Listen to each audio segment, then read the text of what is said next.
West వాళ్ళ ఉద్దేశంలో deep state కానీ సిఏఏ కానీ అమెరికా ఉద్దేశంలో కానీ వెస్ట్ బెంగాల్ మమతా బెనర్జీ గెలిచి ఉంటే ఒక స్వతంత్ర దేశంగా ఉండేది, ఏర్పడటానికి మనం కూడా సాయం చేసి ఉండేవాళ్ళము అని ఏమన్నా వాళ్ళు భావించుంటారేమో. ఎగ్జాక్ట్లీ. మీరు ఆ టోన్ ఆ స్పిరిట్ ని ఎందుకు అర్థం చేసుకోలేకపోతున్నారు? ఎందుకంటే భారతీయులు ఎవ్వరూ కూడా దాన్ని యాక్సెప్ట్ చేయరు కాబట్టి. మీరు చూసినట్టయితే మామూలుగా యుఎస్ నుంచి ఇది వరకు ఎవరన్నా వస్తున్నారు అంటే చాలా ఒక ఎక్సైట్మెంట్ ఉండేది, మీడియా బిల్డప్ కానివ్వండి, జనాలది చాలా ఎక్సైట్మెంట్ ఉండేది. ఈ మూమెంట్ అసలు ఏమీ లేదు. మీరు కనుక చూసుకుంటే చాటర్ అనేది చాలా నెగిటివ్లో వెళ్తుందో ఆర్ నథింగ్, నిల్. ఇన్ఫ్యాక్ట్ జర్నలిస్టులు కూడా నిన్న మార్కో రూబియోని చాలా క్రాస్ క్వశ్చనింగ్ చేశారు. మార్కో రూబియో సమాధానాలు చెప్పలేకపోయాడు, ఎందుకంటే he did not expect that kind of questioning from Indian journalist. So దీని అంటే యుఎస్ ఇన్ఫ్యాక్ట్ ట్రంప్ వచ్చిన తర్వాత చాలా మంది నేను ట్రంప్ వ్యతిరేకం అనుకుంటారు, కానీ నేను చాలా pro Trump. I'm a very big fan of Trump. In fact ప్రతి ఒక్క భారతీయుడు they have to be indebted to Trump, రుణపడి ఉండాలి. ఎందుకంటే యుఎస్ నిజస్వరూపం, evil nature, crooked cunning nature ఏదైతే ఉందో ట్రంప్ వల్లే అది బహిర్గతమైంది, ఆయన దాపరికం లేకుండా బయట పెట్టేస్తారు. ఎగ్జాక్ట్లీ. యుఎస్ అనేది ఎంత వెనమస్ నేచరో, యుఎస్ మినిస్ట్రీస్ కానివ్వండి, వాళ్ళ ఎన్జిఓస్ ద్వారా ఎలాంటి పనులు చేస్తారో ట్రంప్ వచ్చిన తర్వాత బహిర్గతమైంది. దాని పర్యవసానాలు ఇప్పుడు మనం చూసిన మార్కో రూబియో వస్తే ప్రభుత్వం నుంచి కూడా ఎలాంటి పాజిటివ్ రిసెప్షన్ లేదు. మీరు చూసుకుంటే గనక అతను హెడ్ ఆఫ్ ద స్టేట్ కాకపోయినా సెక్రటరీ ఆఫ్ ద స్టేట్ అంటే ఫారెన్ అఫైర్స్ మినిస్టర్, మనకి ఈక్వల్ టు జయశంకర్. ఒక మినిస్టర్ ఎవరు రిసీవ్ చేసుకోలేదు ఆయన్ని. మినిస్టర్ ఆఫ్ ఎక్స్టర్నల్ అఫైర్స్ నుంచి కూడా ఎవరు లేరు, నార్మల్ పర్సన్ వెళ్ళి రిసీవ్ చేసుకున్నారు. It was a very big humiliation కలకత్తాలో. అండ్ ఈవెన్ ఢిల్లీకి వచ్చినప్పుడు కూడా ఆయన ఎవరు రిసీవ్ చేసుకోలేదు. జనరల్ ప్రోటోకాల్ ఏదో ఉంటుంది కదా మనకి వెళ్ళినప్పుడు, ప్రోటోకాల్ ఉంటుంది, బట్ ఆయన కూడా ప్రోటోకాల్ పాటించినప్పుడు ఎందుకు పాటించాలి? సో ఇప్పుడు నేను ఇందాక మమతా బెనర్జీ చెప్పడానికి కారణం ఏంటి అంటే, ఆల్రెడీ మమతా బెనర్జీ ఒకవేళ తను గెలిచుంటే అక్కడ ఏం చేయాలనుకుందో మనం ఆల్రెడీ దీని గురించి చర్చించుకున్నాం. వాళ్ళ ఆఫీసులో చీరలు చీరలు ఉండడం, కత్తులు ఉండడం, బాంబులు, ఆ అభిషేక్ బెనర్జీ రెచ్చగొట్టిన తీరు. అండ్ ఇందాక మీరు చెప్పారు ఈ మిషనరీస్ ఆఫ్ చారిటీ నన్స్ వెళ్ళి మమతా బెనర్జీని కలిశారు మార్కో రూబియో వెళ్ళిన తర్వాత. కానీ ఇదే నన్స్ని, ఇదే మిషనరీస్ ఆఫ్ చారిటీస్ని మమతా బెనర్జీ ఎన్నికల ముందు కూడా కలిశారు. ఓకే, ఎన్నికల ముందు కూడా కలిశారు. సో అంటే సమ్హౌ మిషనరీస్ ఆఫ్ చారిటీ ఒక డూబియస్ యాక్టివిటీస్ లో ఒక పాత్ర పోషిస్తుంది. తప్పే ఉందండి, వాళ్ళు ఒక పొలిటికల్ పార్టీని కలిస్తే. I don't think any political పార్టీని కలిస్తే తప్పు లేదు, కానీ జనాలను ఇదే చేయాలి అనడం ప్రజాస్వామ్యంలో లేదు. ఇప్పుడు ఒక గుడి వచ్చి, ఒక ఉదాహరణ చెప్తున్నా, అయోధ్య గుడిలో ఒక చీఫ్ ప్రీస్ట్ ఎవరైతే ఉంటారో, ప్రధాన పూజారి, ఆయన బయటకు వచ్చి మీరు ఎవరు సమాజ్వాదీ పార్టీకి ఓటు వేయొద్దు అంటే గనక అందరు యాక్సెప్ట్ చేస్తారా? ప్రజాస్వామ్యంలో అదేలా అవుతుందని అంటారు. కాశీ విశ్వనాథ్ గుడిలో ఎవరు ప్రధాన పూజారి బయటికి వచ్చి గనక మీరు కేవలం బీజేపీకే ఓటు వేయాలి అని అంటే గనక ఒప్పుకుంటారా? ఎందుకు ఒప్పుకుంటారు? ఒప్పుకోరు. కానీ మన దేశంలోని చర్చెస్ బహిరంగంగా వాళ్ళు ప్రకటనలు విడుదల చేస్తారు, మీరు బీజేపీకి ఓటు వేయకూడదని. మీరు బీజేపీకి ఓటు వేయకూడదు. చారిటీ అలా ఏమన్నా ప్రకటన చేసిందా? మిషనరీస్ ఆఫ్ చారిటీ చేయలేదు, కానీ missionaries of charity dubious activities ఉన్నాయి, వేరే చర్చెస్ చేశాయి.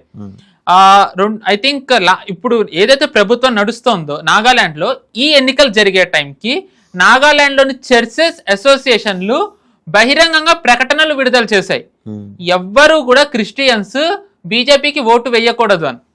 ఈవెన్ మొన్నటికి మొన్న మనకి తమిళనాడులో ఎన్నికలు జరిగినప్పుడు, ఇదే ఏడాది ఈ నెలలో ఎన్నికలు జరిగినప్పుడు కూడా చర్చెస్ బహిరంగంగా లెటర్స్ రాశాయి, మీరు బీజేపీకి ఓటు వేయకూడదని. సో చర్చెస్ యాక్టివిటీస్ మనకు తెలిసిందే. అండ్ అన్నిటికంటే ముఖ్యంగా మనం చూసుకున్నట్టయితే మార్కో రూబియో అక్కడికి వెళ్ళడానికి ఇట్ ఈస్ ఎ సిగ్నల్, ఒక ఫేస్ ఆఫ్ రాబోతోంది మనకి ఇంకా బీజేపీ ప్రభుత్వానికి అని. ఖచ్చితంగా రాబోతోంది.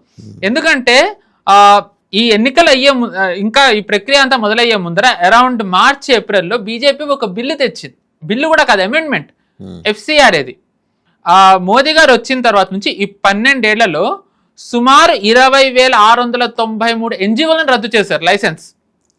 కానీ ఇంకా 16,000 ఎన్జిఓస్ ఉన్నాయి. ఈ 16,000 ఎన్జిఓలకి ఏడాది తిరిగేసరికి సుమారు 20,000 కోట్లు వస్తున్నాయి. సో కేంద్ర ప్రభుత్వం ఏం చేయాలనుకుంది అంటే, మామూలుగా వీళ్ళు ఏడాది మొత్తం చూస్తారు, ఆ యాక్టివిటీస్ బట్టి లైసెన్స్ రద్దు చేయడం ఉంటుంది. ఈసారి అలా కాకుండా ఫ్రమ్ ద బిగినింగ్ మీకు ఎక్కడి నుంచి వస్తోంది, ఎంత వస్తోంది, ఎప్పుడు వస్తోంది, ఎందుకు వస్తోంది, మీరు ఇది మీ దగ్గర ఎంతకాలం పెట్టుకుంటారు, ఎవరికి ఇస్తున్నారు, ఎందుకు ఇస్తున్నారు అనేది మొత్తం ట్రాకింగ్ చేయాలనుకుంది ఇప్పుడు వచ్చే సవరణ ద్వారా. దాన్ని ఈ ఎన్జిఓస్ ముఖ్యంగా చర్చెస్ కాంగ్రెస్ పార్టీ వ్యతిరేకిస్తున్నాయి. ఇక్కడ కేంద్ర ప్రభుత్వం ఎక్కడా కూడా చర్చిలు కానీ ఎన్జిఓస్ కానీ దేశ వ్యతిరేక చర్యలకు పాల్పడుతున్నారని వాళ్ళు ఎక్కడా అనలేదు. వాళ్ళు అలాంటివి చేస్తున్నారని చెప్పి వీళ్ళందరూ ఒప్పుకుంటున్నారు. ఇప్పుడు వాళ్లే గనక కడిగిన ముత్యాలు అయినట్టయితే ఎవ్వరు కూడా రియాక్ట్ అవ్వక్కర్లే, ఓపెన్ గానే పెట్టచ్చు కదా, ఓపెన్ గానే పెట్టచ్చు. సరే చేసుకోండి ట్రాకింగ్, మాకేం సంబంధం లేదు. ఎందుకు అందరూ రియాక్ట్ అవుతున్నారు? ఈ ఎఫ్సిఆర్ ఏది ఇప్పుడు ఈ 2026కు వచ్చేసరికి ఏడాది చివరికల్లా మిషనరీస్ ఆఫ్ చారిటీకి ఎఫ్సిఆర్ ఏది రద్దయ్యే అవకాశం ఉంది. లైసెన్స్ 2026కు రద్దయ్యే అవకాశం ఉంది. And I think last time కూడా రద్దు అయితే ఏదో గొడవ జరిగితే రివోక్ చేశారా, సంథింగ్ ఏదో జరిగింది.